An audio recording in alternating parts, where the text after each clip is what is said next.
Welcome, everyone. Today, Francois, Sophie, and I will talk about gender-sensitive communication.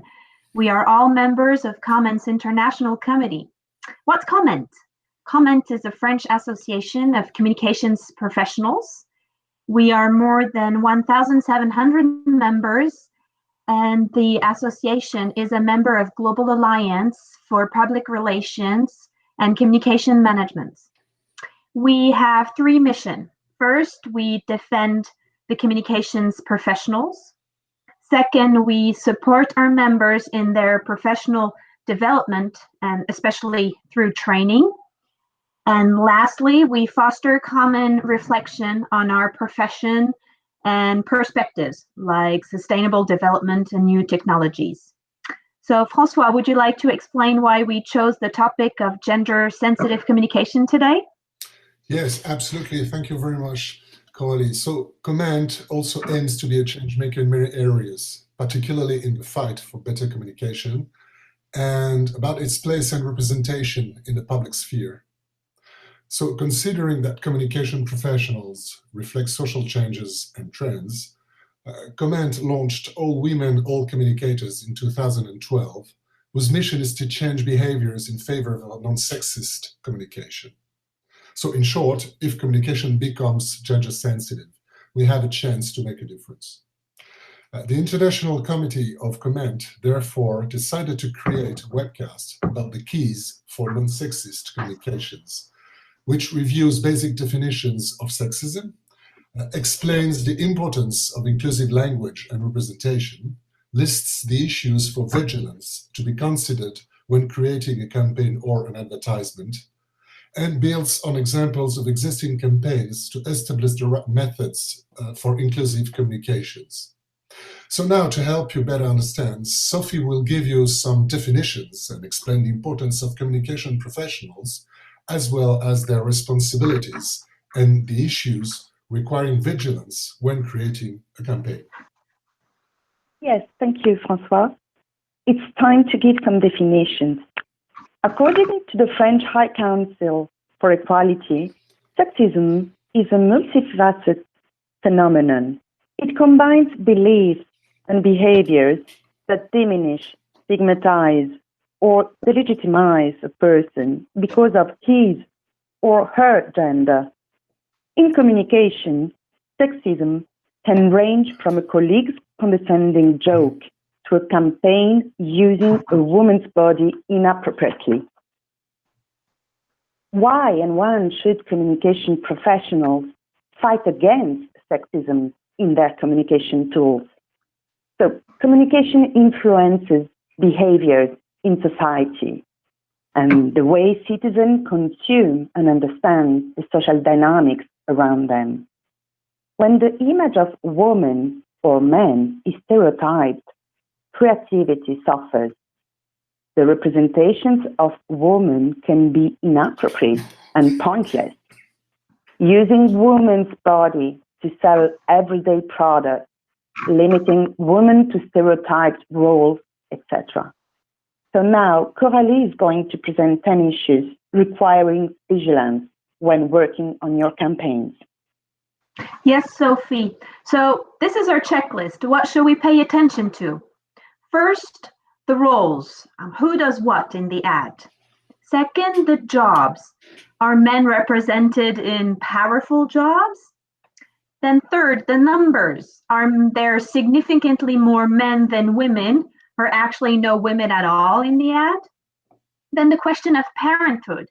Is responsibility for children and household only assumed by women? Then number 5, the representation of bodies. Is the body cropped, or are there only breasts or other parts of the body shown? Then number 6, the physical posture. Is the posture based on sexual stereotypes? Number 7, the words used. Is, for example, the boy outgoing or the girl too talkative?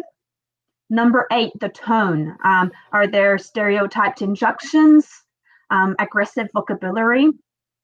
Location, number 9.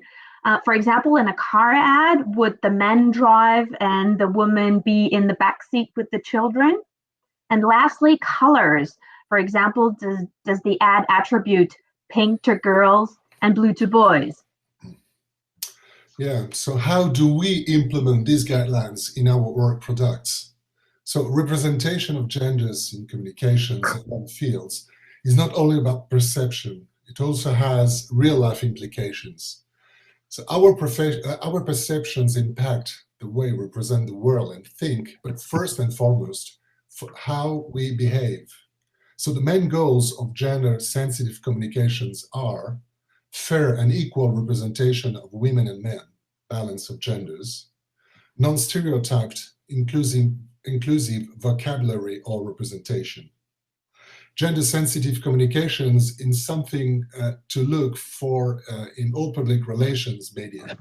Non-sexist communications is not only about representation of women, it also has matter of language in articles, in internal communications, at events. While trying to improve your standards, you can pay attention to a balance between genders for fair representation of women and men. Speaking time in a meeting or event. Is it equal between women and men? Do men interrupt women? In an article, internal communication, or any written material, quoting and interviewing women and men.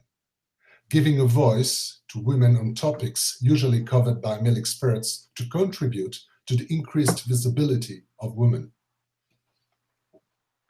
Yes, François. And as Coralie said before, vocabulary is also an important issue to look out for, to be non-stereotyped and inclusive. Be mindful of the pronouns used. For instance, referring to someone as he when talking in general excludes women. As an example, replacing singular with plural helps to be more inclusive. A child will do better in life if he gets a good education can become children will do better in life if they get a good education. Also pay attention to the words used. It's very easy to be inclusive with the English language, which has no female or male words compared to the French, Spanish, or Italiano. Use spokesperson instead of spokesman, chairperson instead of chairman, flight attendant instead of steward, humankind instead of mankind, etc. Avoid attributing stereotyped professions, colors, as Coralie said, or character to a person in an advertisement. For instance, representing a man doctor and a woman nurse, a pink toy for a girl and a blue one for a boy, representing a man acting while a woman stands still. Finally, it's also essential to pay attention to the adjective used in the English language. It is sexist to describe a man as assertive, while a woman is described as bossy. So I had a look at a video on YouTube from The Economist, and it was very instructive on this topic of sexism. Yes, so as Sophie and Francois stressed out, creating ads is a field of communication where sexism remains very strong. However, we have noticed progress in the last decade as many countries have implemented regulatory or oversight organizations, and I'm especially thinking here of the APA in the UK. So these organizations were created after campaigns decried by the public or after many studies showing that stereotyped ad impacted the perceptions individuals could have about themselves, especially younger generation. And here I'm not only talking about gender stereotypes, but race, age, profession, etc.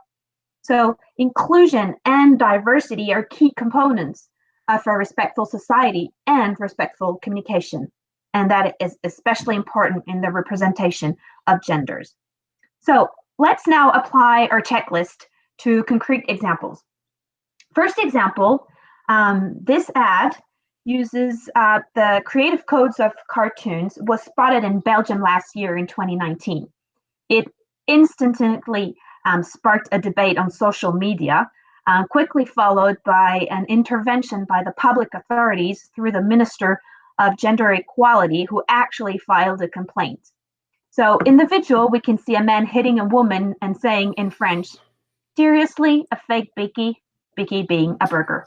So in this ad, the most obvious criticism is that the brand gives the impression that violence of any kind against women is acceptable, even for a burger. Yeah. Looking at our checklist, this ad is a perfect example of what a brand should not do. So role here, women are portrayed as providers to men and as victims. Representation of bodies, even if this is drawing, the woman's body is stereotyped, cropped, and sexualized. With her breasts planted in the middle of the drawing, the brand probably hoping to use this representation as a way to attract the viewer's attention. Physical posture, showing violence as a way of displaying a sense of humor, especially in 2019, where the struggle against domestic violence had such a central place in the public debate, is definitely a sick joke. So why is this ad problematic? At this stage, this type of ad can no longer be considered as a silly joke, but about societal problem. Producers have been accused of promoting domestic violence and reducing the importance of this societal issue, turning it into something that can be laughed about.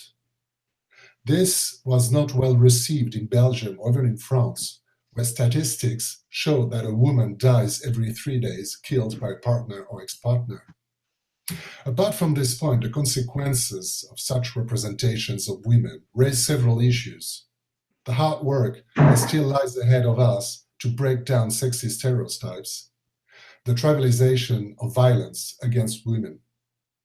On a positive note, the instant reaction of the public after the publication of this ad and the many legal complaints that quickly followed showed that the public and the public authorities are increasingly aware of sexist and violence representations and their consequences on future generations if this type of behavior continue to be normalized.